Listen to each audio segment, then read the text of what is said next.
तो चलिए आज हम लोग जो है एक इम्पोर्टेंट क्वेश्चन जो है एनसीईआरटी का सॉल्व करते हैं। क्वेश्चन ये है कि कोई एक लॉन्ग स्ट्रेट वायर जिसका सर्कुलर क्रॉस सेक्शनल रेडियस जो है ए के इक्वल है और इस जो है लॉन्ग स्ट्रेट वायर में स्टीडी करंट आई फ्लो कर रहा है और यह करंट जो है पूरे वायर में जो है यूनिफॉर्मली डिस्ट्रीब्यूटेड है। तो हम लोग जो है मैग्नेटिक फील्ड निकालेंगे कि कितना मैग्नेटिक फील्ड इस वायर के आउटसाइड और इनसाइड कितना मैग्नेटिक फील्ड होगा। यानी अगर इसका रेडियस की बात कहें तो ए रेडियस है और जिस पॉइंट पे मैग्नेटिक फील्ड निकालना चाहते हैं, मान लेते हैं कि वो हमारा पॉइंट पी जो है आउटसाइड, यहाँ पे मैग्नेटिक फील्ड निकालना चाहते हैं तो एक एम्पेरिकल लूप ड्रॉ कर लेते हैं इस पॉइंट से, जिसकी रेडियस को अगर हम कहें इसके सेंटर से इसका जो रेडियस है वो आर के इक्वल है, then r is greater than a होगा। तब वो पॉइंट जो होगा इस वायर के आउटसाइड कहलाएगा। यदि r इज इक्वल टू ए होगा देन जो है हमारा ए पॉइंट P जो है इसके सरफेस पे होगा। अगर हम कहते हैं कि when r is less than a से छोटा हो जाए तब हमारा जो पॉइंट होगा इनसाइड जो होगा इस स्ट्रेट वायर के अंदर जो होगा। तो दोनों केस को हम लोग देखते हैं कि कितना मैग्नेटिक फील्ड होगा और किस प्रकार का वेरिएशन होगा मैग्नेटिक फील्ड का, इसको कैसे कैलकुलेट करें। तो एम्पियर सर्किटल लॉ का यूज कर हम लोग निकालेंगे। तो एम्पियर सर्किटल लॉ कहता है close line integral B dot D L is equal to mu naught times net enclosed current. उस एम्पेरिकल लूप में जितना भी करंट इनक्लोज्ड होगा उन सभी करंट नेट इनक्लोज्ड करंट, यानी जितना भी उस एम्पेरिकल लूप में करंट होगा सबका हमें क्या करना पड़ेगा, सम करना पड़ेगा। या इस प्रकार से हम लोग लिख सकते हैं mu naught summation i enclosed. जितने भी इस एम्पेरिकल लूप में करंट इनक्लोज्ड होगा उसको हम लोग ऐड करेंगे। तो अगर फर्स्ट कंडीशन की बात करें, आउटसाइड की बात कर रहे हैं, first when r is greater than a, इस कंडीशन में नेट इनक्लोज्ड करंट जो होगा समेशन आई इनक्लोज्ड किसके इक्वल होगा, तो टोटल करंट आई जो इस स्ट्रेट वायर में जो है मूव कर रहा है वो पूरे के पूरे जो है करंट इस एम्पेरिकल लूप में इनक्लोज्ड हो जाएगा। इसलिए नेट इनक्लोज्ड करंट किसके इक्वल है, आई के इक्वल है। और चूंकि बी डॉट डी एल की जो वैल्यूज है यहाँ पे जो है किसके इक्वल होगा, b d l cos theta, और थीटा चूंकि 0 डिग्री है तो किसके इक्वल होगा, b d l, this is equal to mu not i के इक्वल होगा। और चूंकि एम्पेरिकल लूप का जो हम टोटल लेंथ को निकालें तो टोटल लेंथ जो हमारा किसके इक्वल होगा, 2 पाई आर। चूंकि ये रेडियस कितना है, आर है, then B into 2 pi R is equal to mu naught times net enclosed current. और यहाँ से हम लोग निकाल पा रहे हैं कि जो बी है this is equal to mu not I divided by 2 pi R. चूंकि यह करंट जो इस स्ट्रेट वायर में फ्लो कर रहा है करंट स्टीडी करंट है, इसका मतलब करंट का मैग्नीट्यूड कांस्टेंट है, म्यू नॉट कांस्टेंट, 2 पाई कांस्टेंट। तो यहाँ से हमें प्राप्त हुआ रिजल्ट कि जो मैग्नेटिक फील्ड है इस कंडीशन में हमें मिला बी जो है इन्वर्सली प्रोपोर्शनल है किसके, 1/r के। यानी जैसे जैसे पॉइंट जो है आउटसाइड के लिए सरफेस से जैसे जैसे दूर जाएगा मैग्नेटिक फील्ड का जो है मान डिक्रीज करता चला जाएगा। किसी इस कंडीशन में स्ट्रेट वायर में अगर स्टेडी करंट फ्लो कर रहा है तो जैसे जैसे वायर से दूर जाएंगे मैग्नेटिक फील्ड का जो मैग्नीट्यूड होगा वो डिक्रीज करेगा, क्योंकि बी जो है इन्वर्सली प्रोपोर्शनल है 1/r के। लेकिन जब सेकेंड कंडीशन की बात करेंगे, inside when r is less than a होगा, उस कंडीशन में जो है मैग्नेटिक फील्ड निकालने के लिए इनक्लोज करंट को विशेष रूप से कैलकुलेट करना पड़ेगा। उस इनक्लोज्ड करंट को कैसे निकालें, तो चलिए अब एम्पेरिकल लूप चूज करते हैं सेकेंड केस के लिए, जब when r is less than a, यानी हम आर को छोटा दिखाते हैं, मान लेते हैं कि वो पॉइंट पी हमारा यहाँ पे है।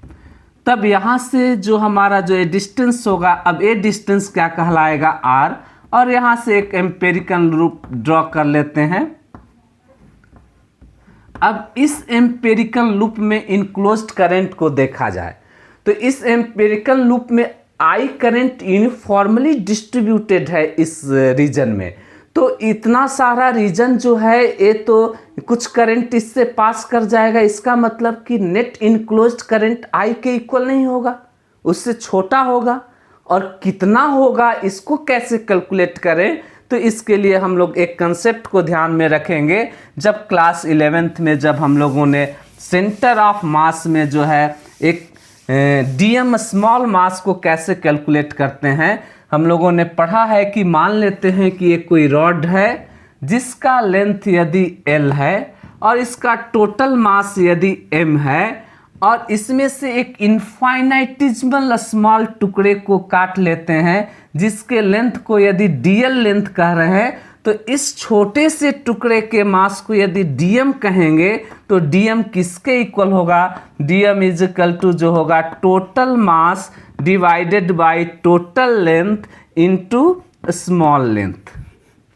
इससे हम लोग जो है कैलकुलेट कर सकते हैं, इस छोटे से टुकड़े इनफाइनाइटिज्मल स्मॉल टुकड़े के मास को कैलकुलेट कर सकते हैं। तो इसी कंसेप्ट को हम लोग अगर ध्यान दें कि यह छोटे से लेंथ बढ़ते बढ़ते बढ़ते बढ़ते यदि टोटल लेंथ L के इक्वल हो जाए तो इस DL के जगह पे हम L पुट कर देंगे, तो देखिए L से L कैंसिल हो जाएगा, टोटल मास M के इक्वल हो जाएगा। इसका मतलब ये हमारा कंसेप्ट सही है। तो हम लोग जो है केस को कंसीडर किए हैं कि when R is less then A, इस कंडीशन में इनक्लोज्ड करंट को निकालना चाहते हैं, I इनक्लोज्ड किसके इक्वल होगा, तो इसके लिए अब देखिए टोटल, जिस प्रकार से हम लोग इस कंडीशन में total mass divided by total length into small length, तो यहाँ पे टोटल करंट कितना है इस क्रॉस सेक्शनल एरिया में जो फ्लो कर रहा है, तो टोटल करंट जो है I के इक्वल है डिवाइडेड बाय टोटल, अब चूंकि क्रॉस सेक्शनल एरिया में फ्लो करेगा तो इसका एरिया कितना होगा, टोटल एरिया जो है इस क्रॉस सेक्शन का तो रेडियस A है, देन टोटल एरिया हो जाएगा पाई A स्क्वायर और स्मॉल एरिया इनटू DA। अगर इसको हम लोग लिखें तो this is equal to IE is equal to total current divided by total area into small area, तब हमें इनक्लोज करंट प्राप्त होगा। तो टोटल एरिया चूंकि वायर का क्रॉस सेक्शनल रेडियस जो है हमारा A है, इसलिए total area pi A square हुआ, और जब स्मॉल एरिया निकालेंगे तो this is equal to I divided by pi A square into small area चूंकि रेडियस R है, then this is equal to pi R square. तो यहाँ से देखिए पाई से पाई कैंसिल आउट हो गया और इनक्लोज्ड करंट हमें मिला I इनक्लोज जो है किसके इक्वल है, I R square divided by A square के इक्वल है इनक्लोज्ड करंट। जब हम लोग वो इनक्लोज्ड करंट को निकाल ले रहे हैं तो फिर हम लोग जो है एम्पियर सर्किटल लॉ का यूज करेंगे, और एम्पियर सर्किटल लॉ कहता है कि line integral B dot DL line integral B dot DL is equal to mu naught times net enclosed current. तो चूंकि B और DL के बीच का एंगल 0 डिग्री है, यानी B इंटू DL हमारा कितना है, circumference, this is equal to 2 pi R, this is equal to mu naught times net enclosed current कितना है, I R square divided by A square. तो यहाँ से देखिए आर से आर कैंसिल आउट और हमें जो मैग्नेटिक फील्ड प्राप्त हो रहा है B is equal to this is equal to mu naught times I divided by 2 pi A square into R square. देखिए अब यहाँ से यदि इस रिजल्ट को हम लोग देखें, यही हमारा मैग्नेटिक फील्ड है, तो इस रिजल्ट को यदि देखा जाए तो करंट हमारा स्टेडी करंट है, इसका मतलब एक कांस्टेंट है, म्यू नॉट कांस्टेंट, 2 पाई कांस्टेंट, और चूंकि वायर का क्रॉस सेक्शनल जो है रेडियस कांस्टेंट है, क्योंकि वायर स्ट्रेट वायर है, तो इसका मतलब एक कांस्टेंट है, तो ये सारे टर्म्स कांस्टेंट हो गए। यानी मैग्नेटिक फील्ड जो है हमें प्राप्त हुआ कि when r is less than a के कंडीशन में जो बी है वह डायरेक्टली प्रोपोर्शनल मिल रहा है। देखिए यहाँ से आर कैंसिल आउट हो गया है, तो यानी बी इज डायरेक्टली प्रोपोर्शनल है किसके, आर के डायरेक्टली प्रोपोर्शनल है। तो हम लोग देख पा रहे हैं कि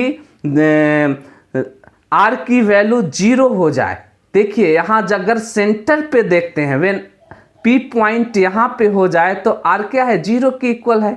जब आर 0 होगा तो मैग्नेटिक फील्ड क्या हो जाएगा, 0 हो जाएगा। लेकिन जैसे इसके सेंटर से बढ़ रहे हैं आगे सरफेस की ओर, तो मैग्नेटिक फील्ड का मान क्या हो रहा है, बढ़ रहा है, डायरेक्टली प्रोपोर्शनल है। और फिर सरफेस के बाद क्या होगा, जैसे सरफेस पे पहुंच गए उस समय मैग्नेटिक फील्ड जो है मैक्सिमम मैग्नेटिक फील्ड होगा सरफेस पे, और सरफेस से जैसे ही बाहर हम निकलेंगे तो आर ग्रेटर देन ए हो जाएगा, तब बी की वैल्यू क्या हो जाएगी, डिक्रीज करने शुरू हो जाएगा। तो अगर हम लोग ग्राफिकल रिप्रेजेंटेशन करना चाहें इस रिजल्ट को, तो कुछ इस प्रकार से हमें ग्राफ देखने को मिलेगा।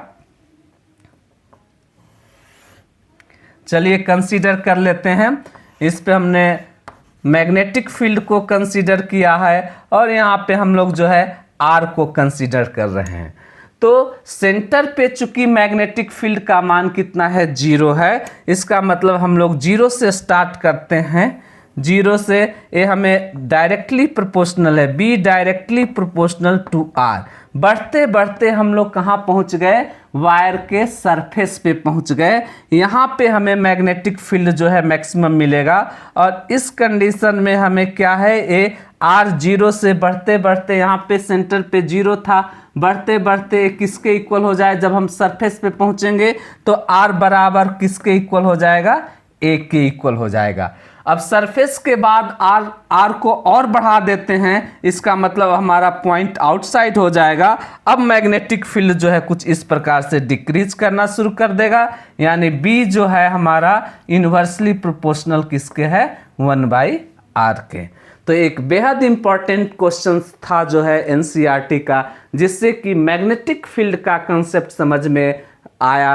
क्वेश्चन यह था कि कोई एक लॉन्ग स्ट्रेट वायर है, उसमें यदि स्टेडी करंट को फ्लो कराया जाता है, वह करंट यूनिफॉर्मली जो है पूरे क्रॉस सेक्शनल रीजन में फैला हुआ है, तो उसके इनसाइड और आउटसाइड मैग्नेटिक फील्ड का वेरिएशन कैसा होगा। तो हम लोग जो है मैथमेटिकल कैलकुलेट करने के बाद इस एनालिसिस पे पहुंचते हैं कि सेंटर पे मैग्नेटिक फील्ड क्या होगा। जब आर हमारा 0 है उस समय मैग्नेटिक फील्ड 0 है, लेकिन सेंटर से जैसे जैसे सरफेस की ओर बढ़ेंगे तो हमारा मैग्नेटिक फील्ड जो है डायरेक्टली प्रोपोर्शनल के साथ, देखिए रिजल्ट हमें प्राप्त हो रहा है, इस तरीके से बढ़ रहा है। सरफेस पे सबसे ज़्यादा मैग्नेटिक फील्ड होगा वह कब मिलेगा, जब r इज इक्वल टू ए के इक्वल होगा। फिर जब r is greater than a के केस को कंसीडर करें, यहाँ से हमें r इज ग्रेटर देन ए का केस है और यहाँ पे r इज लेस देन ए का केस है। तो r is greater than a यानी सरफेस से जैसे जैसे दूर जाएंगे तो मैग्नेटिक फील्ड का मान जो है डिक्रीज करेगा, इन्वर्सली रिलेशन है। तो आई होप कि आप इस क्वेश्चन को समझ पाए हैं। Thank you.